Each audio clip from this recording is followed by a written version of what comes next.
Alright, so has anyone heard of China's fake sun? There was also another fake sun ever since 2016. Could these fake suns be the second sun that we've been seeing for a few years now? I don't know. But y'all, this is what's messing up our weather and messing up God's work, and it just doesn't stop. I'm going to try to read some of this. It's on popularmechanics.com, and I put in China's fake sun. So it says China has switched on its HL2M East called tokamak for its first planned full-strength fusion east of artificial sun. Its global peers ITER and hopes to reach some of the same milestones. No tokamak reactor or fusion reactor, period, has yet reached net productive energy. And we know that the other sun does look smaller than the other one. Hold on here. Let me go up a little. Alright. So, China hopes will be similar to the one planned by the Global International Thermonuclear Experimental Reactor ITER project. The HL2M tokamak has been iterated since '06.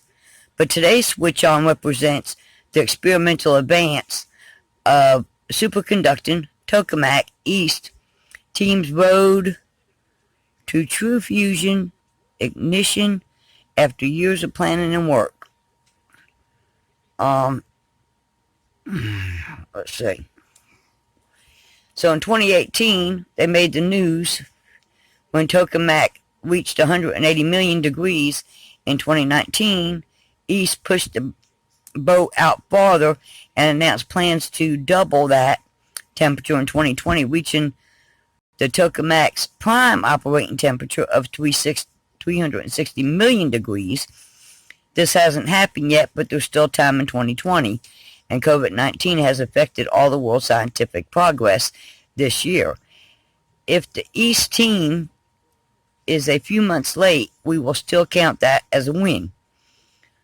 Like many of the world's tokamak experiments, East has reached fusion before as a refresher inside the donut-shaped, or sometimes more spherical, containment of tokamak sun hot plasma swirls in a circle that's held in place by supercooled electromagnets.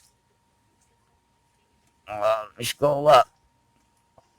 The magnetic field is the only thing floating between 360 million degrees of plasma and a bunch of human-made materials that obviously can't sustain that temperature. The plasma results from smashing different nuclei together, fusing them rather than splitting them. Okay, let's go down farther. Okay. When East was built in '06, the team's researchers began an escalating series of experiments. Part of this is simple proof of concept because the temperatures inside tokamaks are almost unprecedented on Earth, period. At least on the surface during the Anthropocene, as temperatures climb, the magnetic containment must also increase, and this has been a key point of failure, or at least challenge, for these reactors, pushing each experimental run a little bit hotter and bigger as the researchers continue to shore up the external parts. And this is, let's see. Oh, I skipped by something. Hold on, y'all. Okay. This means the outside chambers of these tokamak reactors are usually cryogenically cooled masterpieces in their own right, able to withstand conditions that would buckle up most anything else in the world. And even with the best minds in the world working on this idea for decades, scientists still haven't made proactive plasma.